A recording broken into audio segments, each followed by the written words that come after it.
All right, so I'm going to use the Knockdown Texture Sponge to match the knockdown texture. What you want to do is just get it in the mud, get it up there. We'll work with it once we get the patch covered.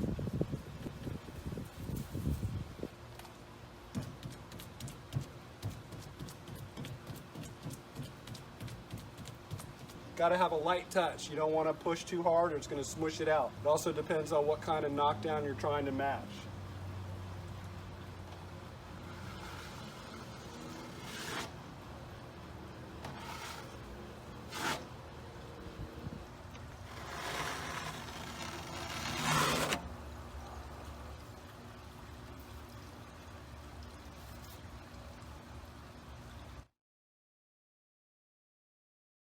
Allow 12 to 24 hours to completely dry, then always use a quality latex primer when you do a drywall repair.